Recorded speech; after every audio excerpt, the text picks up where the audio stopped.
Masjid Agung Kota Garut, kami mengarah ke pantai selatan Pulau Jawa. 4 jam perjalanan darat membawa kami ke sebuah daerah bernama Mekarsari. Belakangan ini Mekarsari serta beberapa desa di Kecamatan Cibalong ramai diperbincangkan. Sebuah pergerakan sel-sel ekstremis keagamaan muncul ke permukaan. Di balik senyum dan tawa warga desa yang kami temui, tersimpan cerita akan harga sepotong surga. Nurul Barkah, seorang penyuluh agama KUA wilayah Cibalong bercerita, sebagian besar area kecamatan ini terpapar aliran radikalisme intoleran. Ya, alhamdulillah kalau di Kecamatan Cibalong yang terpapar aliran intoleran dan radikalisme itu tidak separah dengan yang ada di Kecamatan Garut, yang ada di Garut. Alhamdulillah bisa ditangani kalau di Cibalong, dan alhamdulillah kemarin ada 69 orang bisa kita ajak kembali lagi ke pangkuan Ibu Pertiwi, yaitu ke NKRI, dan deklarasi di gedung dakwah Pak di Kecamatan Pamengpeuk. Dihadiri oleh beberapa kecamatan, diantaranya Cibalong, Pamengpeuk, Cikelet, dan Pendei. 69 adalah angka kecil bila dibandingkan dengan jumlah masyarakat yang masih terikat oleh ajaran radikal ini. Barkah menyebut setidaknya ada 200 orang yang masih dalam proses deradikalisasi. Tidak main-main, Densus 88 pun diturunkan untuk mengendalikan penyebarannya. Tidak hanya itu, seluruh penyuluh dari Kementerian Agama Kabupaten Garut pun turut serta mendampingi orang-orang yang disinyalir terpapar ajaran radikal. Barkah menjelaskan, menjalarnya ajaran ekstrim hingga ke akar rumput ini salah satunya disebabkan oleh rasa penasaran akan ajaran yang dinilai menjanjikan. Banyak orang-orang yang ikut terpapar waktu dulu itu karena yang pertama ketidaktahuan, Pak. Yang kedua ada pengen mencoba aja, dan yang ketiga ada unsur politiknya juga, Pak. Seperti minta dukungan untuk dapat suara dari kalangan-kalangan mereka ya. Terus siapa saja sih pelakunya, Pak?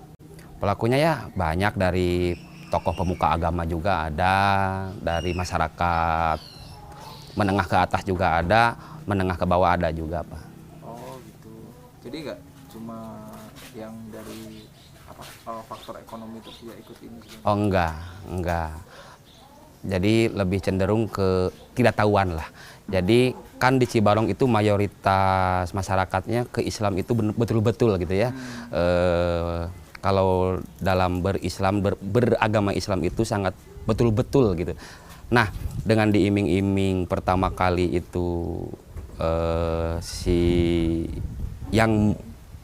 menyebarkan aliran tersebut dengan gaya bahasanya yang dapat diterima oleh masyarakat, sehingga masyarakat juga tertarik dan simpati. Tapi tidak tahu masyarakat tersebut itu akan dibawa ke ranah untuk makar ke pemerintahan atau menganggap togut ke Pancasila atau togut ke pemerintah. Betul-betul tidak tahu lah. Kami pun menemui salah satu warga yang menurut Barkah sempat masuk ke dalam lingkaran radikalisme. Ialah Agus Saca, warga desa Mekarwangi, Kecamatan Cibalong, Kampung Bojong Kuno. Kepada kami, Agus bercerita, perkenalannya dengan aliran radikal dimulai dengan aktivitas pengajian yang rutin dilakukan setiap malam Jumat. Dulu di pengajian rutin setiap malam Jumat itu didatengin sama tokoh orang beat.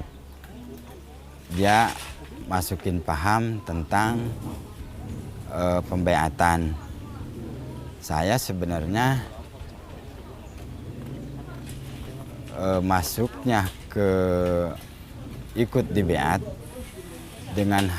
nggak dengan hati nurani ikhlas, sebab saya berangkatnya dari kesal orang itu ngajak terus gitu, sedangkan teman saya yang 3 orang udah masuk, ngajak lagi sama saya kepingin tahuan apa maksud dan tujuan dia gitu. Apa maksud dan tujuan dia ngajak untuk berbaiat lagi. Ternyata di dalamnya banyak yang janggal. Agus Saca bukanlah orang yang buta agama. Oleh warga, ia dikenal sebagai sosok yang paham tentang ilmu ketuhanan itu. Nyatanya, ia masih saja bisa terpikat oleh dalil ekstrim yang ditanamkan orang-orang di sekitarnya. Kalau di situ, di ajaran Beat, menolong itu apalagi ngasih. Dibilangnya mubajir. Kalau kita menolong atau ngasih kepada orang yang bukan, yang enggak pernah bersahadat. Contoh, kalau kita ngasih ke seseorang, kita ngasihnya itu nggak bakalan dapat pahala, hampa, karena orang tersebut belum bermusahadah, belum ihwan.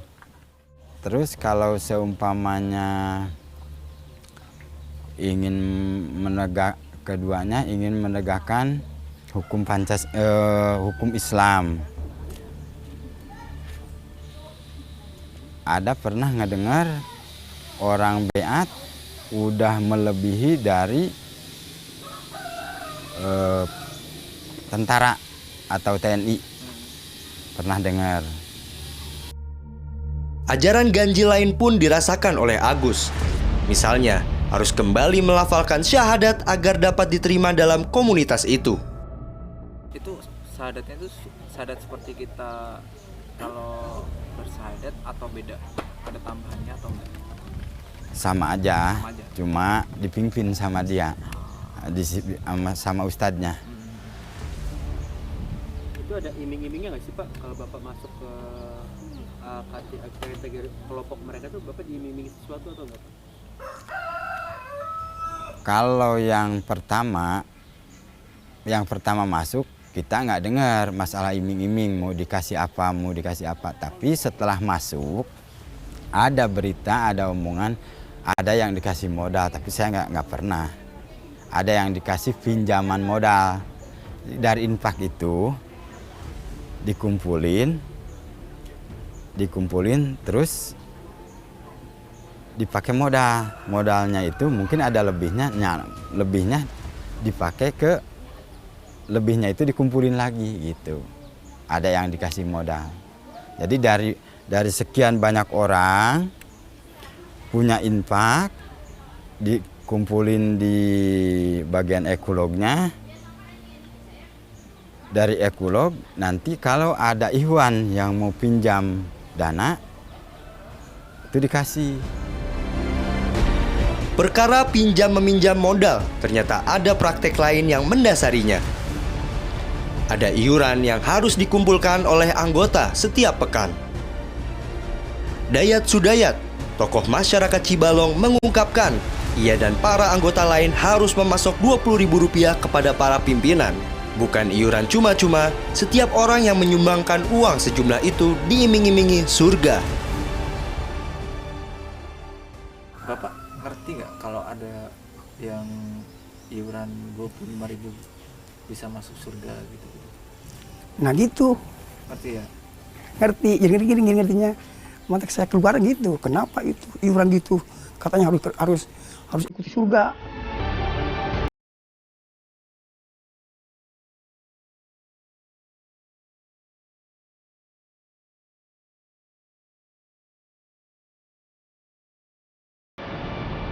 Kalau 25.000 itu saya kalau di Kecamatan Cibalong nggak ada. Oh, nggak ada ya? Nggak ada. Kalau menurut isu itu ada di Kecamatan Cikalet katanya. Oh. Di Cikalet. Berarti di sekitar sini juga ya Pak ya? Di Cikalet, di Kecamatan dekat Pamengpeuk lah. Tetanggaan dengan Pamengpeuk. Alhamdulillah kalau di Cibalong nggak ada, Pak. Nggak ada isu yang 25.000 itu bisa masuk tiket ke surga, nggak ada. Berarti tetap ada infak. Ada infak itu, Pak. Itu berapa besarannya berapa Pak? Tergantung si ekonomi si yang terpapar, Pak. Kalau yang kaya ya ada lumayan dipintanya. Kalau yang miskin ya cuman 10.000. Itu masuknya kemana Pak nanti? Itu masuknya ke pimpinan. Pimpinannya dibayarnya oleh siapa sih Pak? Oh, itu kan ada pimpinan-pimpinan mereka itu. Contoh yang menyebarkan aliran tersebut ke daerah Cibalong. Dan saya nggak bisa menyebutkan siapa namanya gitu Pak. Gitu. Tapi ada yang membawa tentang aliran ini dan ada yang mengumpulkan infaknya juga ada gitu. Ditugas oleh mereka. Terus sejak kapan itu Pak? Paham radikalisme itu? Udah lama Pak, udah lama. Mungkin waktu saya dari SD juga udah ada Pak. Tapi ya waktu saya SD juga ada. Waktu saya SD, Berapa itu, Pak? waktu saya SD itu masuk SD tahun 1995 Pak. Seperti Agus, Dayat pun harus melalui berbagai tahap untuk bisa masuk sebagai anggota. Menyadari berbagai kejanggalan yang ada, Dayat pun melepaskan diri dari perkumpulan yang dianggapnya menyimpang itu. Alhamdulillah dibimbing dua ulama di sini yang selaras dengan semua masyarakat sini gitu. Terus kalau menurut Bapak sendiri yang penyimpangan itu seperti apa sih Pak penyimpangannya? Penyimpangan pendengar waktu sejam saya. Satu katanya harus penyimpangan 20 seminggu. Itu kali dipikir oleh saya gini, kenapa impak harus kumpul di situ? Di sini juga kan bisa gitu. Kenapa harus dikumpulkan di situ? Kan itu masih nggak ngerti gitu. Satu itu. Kedua, bagaimana ada satu hal seperti kayak kawasan kan harus di situ misal tempatnya, kan itu kan harus di sini. Kenapa nggak di sini gitu? Tapi alhamdulillah enggak sekarang kan enggak gitu sekarang. Sudah sukses lah aku sekarang begitu, enggak ikut-ikutan semua yang di sini gitu, Pak.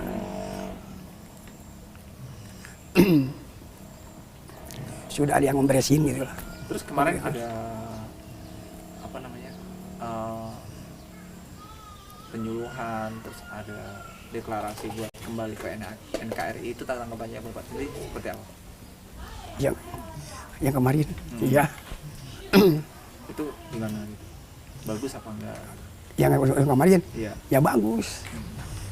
Karena itu ajaran yang dari pemerintah gitu. Itu perintah gitu langsung. Berarti memang seharusnya seperti itu Pak? Iya. Setelah kemarin gitu. Kan waktu itu kan banyak kesimpangan. Banyak yang mengerti lah gitu. Yang waktu dulu yang ada yang mengajak itu. Maka sekaligus saya itu kenapa ikutan? Walaupun kembali mencuat kabar tentang aliran radikal yang menjanjikan surga dengan harga Rp25.000 pun tidak lagi mudah ditemui. Ini menjadi sinyal bahwa kecepatan reaksi pemerintah atas sel-sel radikalisme di wilayah terpencil pun berefek positif. Barkah menjelaskan proses radikalisme harus dilakukan langsung dan mendalam, sebab bukan kembali bersyahadat dan berinfak yang dikhawatirkan, melainkan ideologi keras tentang togut ke Pancasila. Yang paling parah itu menganggap togut ke Pancasila, ke pemerintah, ke pemerintahan yang sah. Iya, iya. Kalau dilihat dari kacamata pengamatan gitu Pak ya, tapi hasil dengaran dari masyarakat gitu ya, saya juga. Jadi lebih cenderung ke makar lah. Lebih cenderung ke makar dan pengen menegakkan hukum Islam di Indonesia. Kalau pendekatannya secara pribadi lah, dengan secara halus lembut, alhamdulillah berhasil lah. Dengan secara pembinaan di masjid-masjid, di pengajian, dan masuk ke rumahnya masing-masing, dan alhamdulillah mereka itu menyambut sangat luar biasa karena banyak masyarakat yang ketidaktahuan lah. Meski demikian, pemerintah masih harus tetap waspada, sebab celah sekecil apapun dapat digunakan aliran-aliran radikal untuk meracuni masyarakat. Dalam hal ini, Barkah menggunakan istilah kamuflase. Para pembayat seolah-olah menjadi pemuka agama yang populer dan berasimilasi di tengah masyarakat, Namun, sekali terjerat, setiap anggota baru bisa menjadi akar kuat untuk aliran-aliran yang menyimpang. Karena itu paham aliran radikalisme dan intoleran pinter berkamuflase, Pak. Contoh kalau bisa masuk ke masyarakat yang mayoritasnya Nahdiyin, bisa mereka lah dengan berkamuflase dengan gaya Nahdiyin. Masuk ke masyarakat yang Muhammadiyah bisa berkamuflase dengan gaya Muhammadiyah. Terus dengan gaya bahasa agamanya dapat tertarik, dapat simpati. Yang paling utama lah Kebanyakan dari pengajian gitu Pak. ya pengajian dan yang paling utama nama door to door ke rumahnya masing-masing. Diajak si masyarakat itu diajak sama pimpinan satu persatu ke rumahnya masuk. Yang lebih berbahaya menggunakan titik lemah masyarakat desa, keterbatasan informasi serta motif ekonomi. Banyak faktornya, Pak. Banyak faktor yang kalangan dari ustadz yang masuk ke aliran radikalisme. Yang pertama bisa boleh ada ketidaktahuan bahwa ini aliran yang dilarang oleh pemerintah gitu. Yang kedua ada juga dari yang diiming-iming dengan keuntungan berupa finansial ke ustadz tersebut. Iming-iming itu seperti apa Pak keuntungannya? Ya seperti multi level marketing lah. Semakin banyak yang direkrut, semakin keuntungan mereka dapat gitu. Berarti sasarannya pertama-tama tetap yang keadaan ekonominya terbilang lemah gitu Pak ya. Bisa jadi, Pak.